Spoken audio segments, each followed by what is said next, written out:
E aí, galerinha do nono ano, vamos lá, vamos estudar. Professor Davidson na área, professor Davidson aqui de volta, para a gente continuar os nossos trabalhos e continuar o nosso livro, beleza? Temos que acabar isso logo, senão a pandemia acaba com a gente. Então, olha só, nós vamos trabalhar aqui o capítulo número 9 já. Estamos terminando o nosso livro, tá? Que é assunto? A Ela Vargas. Esse aqui, presidente Vargas, tem homenagem em quase todas as cidades brasileiras, né? Todo lugar tem uma rua, tem uma avenida, uma praça, alguma coisa com o nome de Getúlio Vargas, tá certo? Então é um dos personagens importantíssimos da nossa história. A gente vai estudá-lo hoje, só que a gente vai estudar em duas partes, tá? Nós vamos ver o Vargas no período provisório e período constitucional, e depois o maior período dele, né, que é o período do Estado Novo, a gente vai estudar em outra aula. Beleza? Então vamos começar aqui. Então olha só, aqui é o Getúlio Vargas, né? Desde o seu princípio, o governo de 30, né? O golpe de 30 ou Revolução de 30, quando ele entra, né? Sorridente, carismático, um líder carismático, tá certo? Olha só, em 31, quando houve a Revolução Constitucionalista, que a gente vai ver em 32, já está com a carinha enroscada, tá? Em 33, já está melhorzinho um pouco, porque venceu, né? Militarmente, né? Vai convocar a Assembleia Constituinte para fazer a Constituição. Em 34, feliz da vida, porque vai ser colocado indiretamente, né, no poder como presidente do Brasil, né, agora constitucional. Em 35, tranquilo. Tá? 35 vai ter intentona comunista. Em 36, ele decreta estado de guerra, por isso essa cara aqui, violente. Tá? E em 37, o Estado Novo, maior ditadura varguista. Né? É isso que representa essas carinhas aqui do Getúlio Vargas, beleza? Então, bora ver. Então, Getúlio Vargas, né, o período dele é dividido em governo provisório, que vai de 30 a 34, governo constitucional, que vai de 34 a 37, e Estado Novo, que vai de 37 até 1945. Né? É uma era que ele ficou aí dentro do governo brasileiro, ou seja, 15 anos seguidos. Tá? Então vamos lá, vamos trabalhar um pouquinho de algumas características hoje de governo provisório e governo constitucional. Certo? Vamos lá então. Governo provisório de 30 a 34. O que nós temos aqui? Primeira coisa, a suspensão da Constituição Republicana de 1891. Aquela Constituição que começou na República Velha, né? No início da República Brasileira, que tinha o voto aberto, tá? Em que facilitava o controle do voto, né? O mandonismo, o voto de cabresto, aquela ideia do coronelismo, clientelismo, todos aqueles conceitos que nós estudamos muito bem, tá? Em capítulos aí, ó, anteriores, tá certo? Então ele vai suspender aquela Constituição. Então quando ele entra em 1930, ele vai governar até 34 sem Constituição, certo? Fechamento dos órgãos do Poder Legislativo, Congresso Nacional, Assembleias Legislativas e Câmaras Municipais. Fechou tudo no primeiro momento, certo? O objetivo disso tudo, desmontar a estrutura política da Primeira República ou República Velha, tá certo? Ou República Oligárquica, baseada no poder dos coronéis e fazendeiros. Né? Coronéis que eram fazendeiros, fazendeiros que eram coronéis, tá certo? Então o que o Vargas queria? Diminuir o poder da oligarquia agrária no Brasil. E ele vai conseguir fazer isso. Tá? Não que ele vai abandonar esse povo, ele não vai abandonar os fazendeiros, os cafeicultores, por exemplo, que determinavam os rumos da economia brasileira. Não vai abandonar esse povo. Mas em relação à política, aí ele vai fazer uma reestruturação e muito grande mesmo. Beleza? Então, continuando aqui no governo provisório, vai nomear interventores, esse nome que você tem que gravar. Porque naquela Constituição de 1891, a primeira Constituição republicana, dizia que os estados deveriam ser governados por governadores, certo? Então, o que vai acontecer? O Getúlio Vargas, para acabar com aquela troca de favores entre fazendeiro, governador e presidente, ele vai tirar o governador e vai colocar interventor, porque o interventor não é eleito, não precisa de voto. Então, por isso, não vai precisar de voto dos fazendeiros, aquele voto de cabresto. Então, não vai ter essa troca entre o governo federal, governo estadual e poder municipal, o poder local dos fazendeiros. Então, ele deu uma cartada de mestre aqui, né? Então, vai nomear os interventores. Ele vai colocar e vai escolher a dedo os seus interventores para todos os estados brasileiros, certo?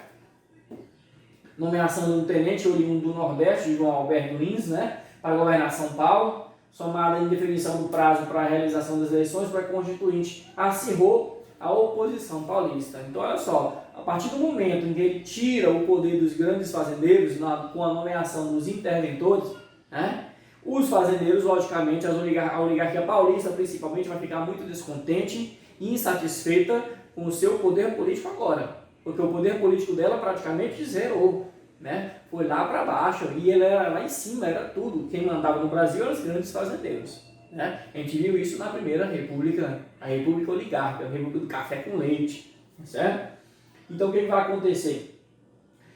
Dois fatos vão gerar uma insatisfação aqui. Além dessa questão da diminuição do poder, nomeação dos interventores, a questão dele nomear para São Paulo um interventor pernambucano, tá? Que é o João Alberto Lins. Isso aí os paulistas vão ficar completamente desgostosos e insatisfeitos com essa situação, porque eles queriam um paulista no governo paulista. Tá? E outra coisa, que o Vargas, quando ele deu o golpe de 30, logicamente, vai prometer que vai fazer uma Constituição. Só que vai passar 1 ano, 2 anos, ele nada de Constituição, nem ideia de Constituição. Nem ele dizer assim, vou fazer a Constituição. Não, nada. Nem uma promessazinha, não, nada de Constituição. Isso vai desagradar quem? A elite paulista, a oligarquia paulista que queria o quê? Uma Constituição também, certo? Numa das manifestações, 4 estudantes, né? Que manifestações? Essas manifestações para pedir Constituição, para pedir o fim da ditadura, né? Porque um governo sem Constituição é, na verdade, uma ditadura, né? Que onde o cara indica os governadores, né? No caso, os interventores, isso não é uma ditadura. Então o pessoal já estava chiando e começou a fazer o quê? Movimentos, tá? Principalmente em São Paulo. E em nenhum desses movimentos vai morrer Miragaia, Martins, Drauzio e Camargo, tá? Os estudantes que participaram desse movimento. Então foram mortos pelas forças policiais em maio de 1932. Aí eles pegaram o quê? As iniciais dos 4 estudantes e fizeram o nome do movimento, tá? MMTC, tá? Em homenagem aos estudantes mortos. Tá? E está aqui, ó, maio de 32, a morte dos estudantes, e o movimento aconteceu em 9 de julho de 1932. O que aconteceu em 1932? Tá? A Revolução Constitucionalista de 1932. Aqui, ó, cartão postal em homenagem aos estudantes mortos. MMDC. Beleza? Bom, e o que vai acontecer nessa Revolução Constitucionalista de 1932? Já tem uma dica pelo nome. Qual é? O que eles queriam? Uma Constituição. Tá? Então a Revolução Constitucionalista queria primeiramente uma Constituição. Tá? Os partidos paulistas, o republicano e o democrático, uniram-se, né, frente a Getúlio Vargas. Vamos fazer uma frente oposta, uma oposição fortíssima em Getúlio Vargas, certo? Em 9 de julho de 32 teve início ao movimento rebelde. Os paulistas contavam com o apoio de quem? De um pequeno contingente de soldados do Mato Grosso e uma promessa de apoio do governador de Minas Gerais e do Rio Grande do Sul, promessa que não ocorreu. Ou seja, os paulistas foram praticamente sozinhos. Tá? A galera da elite paulista, né? Não são os pobres, todos os pobres paulistas. A maioria, quem estava chamando e quem estava incomodada com isso, tá? Pela perda do poder político, é a oligarquia paulista, a elite agrária de São Paulo, os cafeicultores paulistas, beleza? Logicamente, né, a classe média também junto com eles. Então foram lutar com as tropas do governo. A cidade de São Paulo ela foi praticamente esvaziada nesse período aí. Quem não estava participando da batalha saiu da cidade, porque o negócio foi pesado mesmo. E saiu mesmo. Estou falando que a cidade foi esvaziada. O que mais? O esforço dos empresários da população ajudou os revoltosos, mas não impediu que fossem o quê? Derrotados. Então, um detalhe aqui muito importante, tá? Muito importante mesmo, tá? Vai haver uma derrota militar. Bom? Vai haver uma derrota militar dos revoltosos, tá? De quem estava fazendo a Revolução Constitucionalista, tá? As tropas federais isolaram os paulistas na capital e após 13 meses de conflito, 633 rebeldes foram mortos, tá? A tentativa da oligarquia paulista de depor Vargas e voltar ao poder sob pretexto da reconstitucionalização do país havia fracassado, ou seja, teve uma derrota militar. Só que eles vão ter uma vitória política. Essa é a sacada da Revolução Constitucionalista. Eles perdem na porrada, nas armas, mas ganham uma vitória política, olha só. Mas obtiveram uma vitória política, pois o governo garantiu a realização das eleições para a Assembleia Nacional Constituinte. Getúlio Vargas prometeu que a organização da Assembleia Nacional Constituinte, que serve para fazer a Constituição. Toda vez que você vira esse nome por aí, Assembleia Nacional Constituinte, ela serve para fazer Constituição, tá certo? Então o Vargas vai convocar a Assembleia Nacional Constituinte. Então teve uma vitória o quê? Política, apesar da derrota militar, tá certo? Olha aí, aqui ó, a Constituição de 1934, ela vai ser promulgada. O que é promulgada, professor? Ela vai ser votada, discutida, os artigos vão ser feitos na Assembleia Nacional Constituinte por todos os parlamentares, tá? E os artigos vão ser escolhidos por eles e vão colocar naquele texto que foi chamado de Constituição. Não foi algo imposto. Quando é imposto, é outorgado. Quando é votado democraticamente, é promulgado. Tá certo? Dentro do Vargas, a gente vai ver outra Constituição, que vai ser outorgada. Então, olha só. Constituição de 1934. Em 16 de julho de 34, foi promulgada a nova Constituição, cujos principais pontos são estes aqui, ó. Voto, sobre o voto. Eleições passariam a ser por meio de quê? Voto secreto, e não mais aquele voto aberto, voto falado. Beleza? Vai evitar o quê? Vai evitar o voto de cabresto. Né? Vai melhorar um pouquinho. As mulheres adquiriram o direito de votar. Até mesmo antes de promulgada a Constituição, as mulheres já adquiriram o poder de votar por decreto do Getúlio Vargas. Aí botou na Constituição isso aí em 34. Analfabetos, mendigos e militares de patentes mais baixas, não poderiam votar, tá certo? Analfabeto podia votar na Constituição de 1891.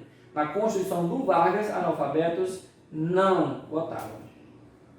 Criação da Justiça Eleitoral para zelar das eleições, né? Para garantir a honestidade, tá?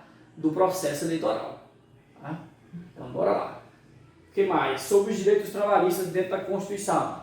Instituição do salário mínimo, beleza, tem até hoje, né? Jornada de trabalho de 8 horas, até hoje foi o Vargas que fez, foi ele mesmo. Proibição do trabalho menor de 14 anos, tem até hoje, foi o Vargas que fez. Proibição, férias anuais remuneradas, tem, Vargas que fez, foi ele. Indenização, demissão de justa causa, tem também, tem, professor, foi quem fez, o Vargas que fez, galera. Tá? Nacionalismo econômico, na economia, o que ele fez? Proteção das riquezas naturais do país, como jazidas minerais e quedas d'água capazes de gerar energia, capazes de fazer uma hidrelétrica, tá certo? Tá? Constituição estabelecida, a Constituição estabelecia que o primeiro presidente seria eleito pelo voto indireto dos membros da Assembleia Constituinte. Ele não é besta, né? Ele era o presidente, tá? Então ele exigiu que a Assembleia o elegesse novamente agora, como presidente oficial constitucional, de acordo com a Constituição. Tá? O primeiro presidente seria eleito pela Assembleia Constituinte, e foi ele em 1934. Por isso nós vemos aquela imagenzinha lá no primeiro texto, na primeira slide, né? Do Vargas sorridente em 1934. Você pode voltar ao vídeo e dar uma olhada lá.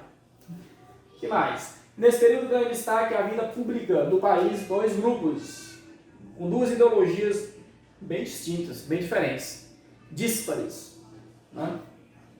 Integralismo e aliancismo. Tá? Então temos aqui o símbolo, o sigma, né? Que fazia parte da bandeira do integralismo, e o aliancismo, tá? Com o lema pão, terra e liberdade. A gente vai ver cada um deles quais as principais ideias. Então, integralismo. Quem era o líder? Plínio Salgado, tá? Era um escritor de inspiração nazi-fascista, tá? Criou-se a AIB, Ação Integralista Brasileira, tá? Então, a partir do integralismo, das ideias fascistas que foram trazidas da Europa, por este grupo aqui, sob liderança do Plínio Salgado, eles criaram o quê? A Ação Integralista Brasileira, que é um grupo político, tá? Que ia apoiar quem? Getúlio Vargas, principalmente quando ele estabeleceu o Estado Novo, tá? Ou no período constitucional. Começa agora, porque na Europa, tá? Por exemplo, Hitler ele assume em 33, tá? Ou seja, o nazismo já está correndo solto. O Vargas em 34 ele assume como presidente, ele gosta das ideias do Hitler, tá?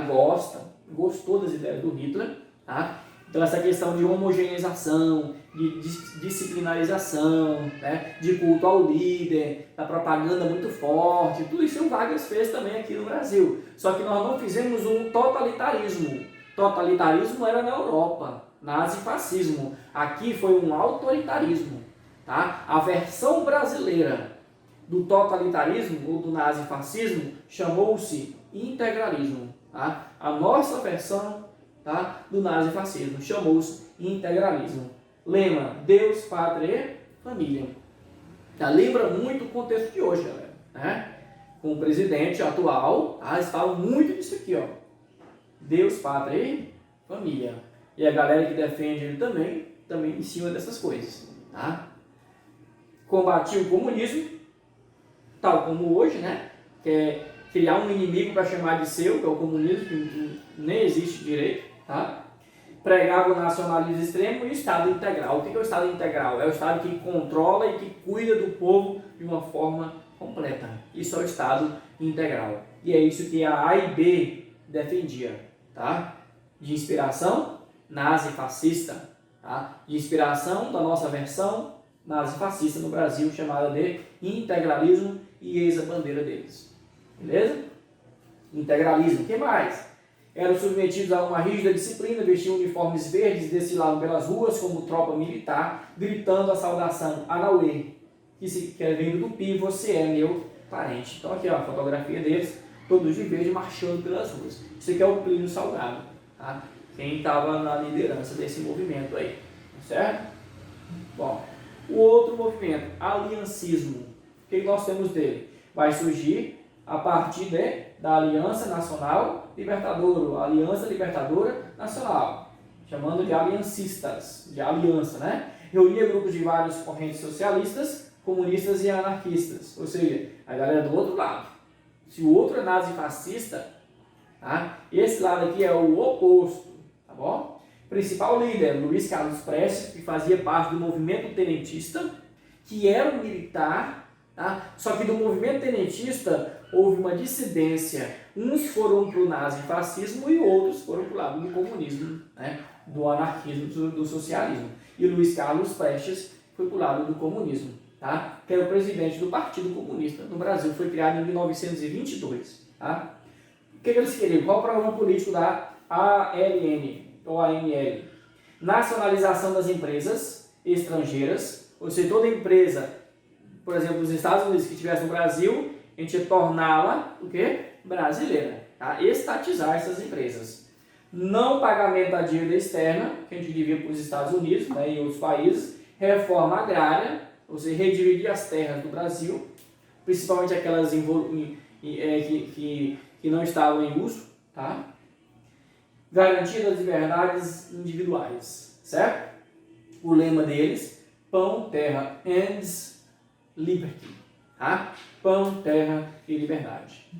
Certo? Aqui uma fotografia lá, uma charge, na verdade, uma imagem criada, tá? Salve a ANL, pão, terra e liberdade.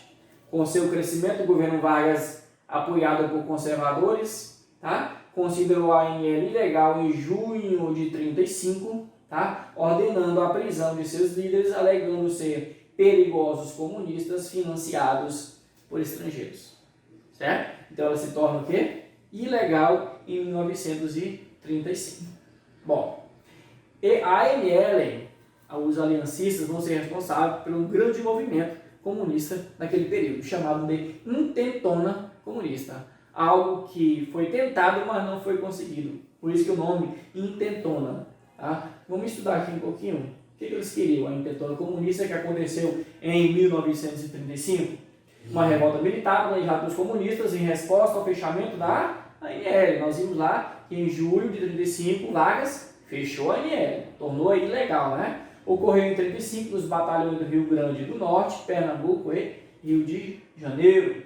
A rebelião foi controlada, mas serviu de pretexto para o governo radicalizar o regime político, tá? Decretar o estado de guerra no Brasil em 1936. Em 1935 foi o movimento, em 1936 Vargas decreta o estado de guerra e prorroga por mais um ano, vai até 1937. Em 1937 vai acontecer outra coisa, tá?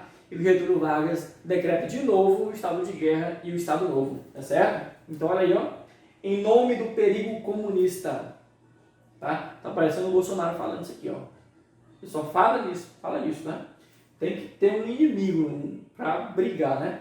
O governo prendeu milhares de sindicalistas, operários, militares e intelectuais acusados de atividades subversivas contra o governo. Beleza? Então foi uma caça às bruxas, né? Caça mesmo aos comunistas e todos aqueles que fossem de oposição ao governo de Getúlio Vargas. E lembre-se, nós estamos num governo constitucional de Getúlio Vargas. Imagine se não fosse, né? Imagine se não fosse o governo constitucional. Então, decreta o estado de guerra, que vai de 36 a 37. Né? Em 38, ele tinha que fazer a eleição, né? Tá? Aproximada a data das eleições, Vargas deveria entregar o mandato em 38, mas ele queria o quê? Continuar no poder. E ele vai conseguir continuar no poder, como nós vimos, vai até 1945. O que ele vai fazer? Tá? Ele vai precisar de uma grande desculpa para implantar uma ditadura no Brasil. E inventaram. Tá? Tá aqui, ó, em setembro de 39, o falso plano Cohen. Um plano que a inteligência do governo fez e disse que os comunistas tinham feito. Tá? O que dizia esse plano? Tá? Esse plano dizia que os comunistas iriam tomar o poder no Brasil. Né? Eles estavam se reunindo e iam tomar o poder no Brasil muito em breve. O que o Vargas fez? Decreta novamente o estado de guerra e a polícia prendeu um grande número de adversários do governo. E aí depois ele vai instaurar, em 10 de novembro de 37, o Estado Novo. Estado Novo é a ditadura varguista. A ditadura mesmo, clara, tá? E na lei. A Constituição de 37 ela vai ser uma Constituição fascista. Ela vai ser baseada na Constituição italiana, na Carta del Lavoro, e vai ser baseada na Constituição polonesa, tá? Que é a Constituição polaca. E a nossa Constituição de 37 vai ser apelidada de Constituição polaca por conta disso. Por ser o quê? Uma Constituição totalitarista. Bases nazi-fascistas. Né? E vai iniciar o Estado Novo, vai ser o assunto de nossa próxima aula, tá? Porque senão vai ficar muito extenso aqui o assunto. Então a gente para de ir para o Vargas aqui, ó. Vargas aqui, o Brasil sob novo regime, né? A linguagem da época, né? Não é porque é inglês não, é porque é daquele jeito de escrever, naquele momento, né? Promulgada ontem nova Constituição Federal. Promulgada entre aspas, né? Entre aspas, galera. É uma Constituição outorgada, é uma ditadura.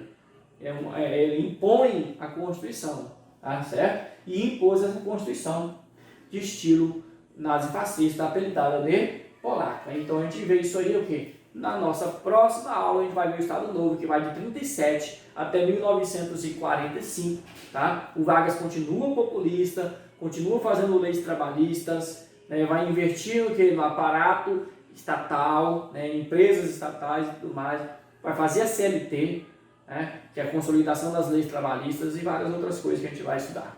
Mas aqui, na ditadura, né? Na ditadura mesmo, beleza? Então, galerinha, até a próxima aula, mas não se esqueça, tá? Olha o qualitativo de vocês, vai lá no plural e faça as atividades. Eu vou contar por lá agora, beleza? Não se esqueça. Valeu, don't forget, goodbye, see you later. Tchau, tchau.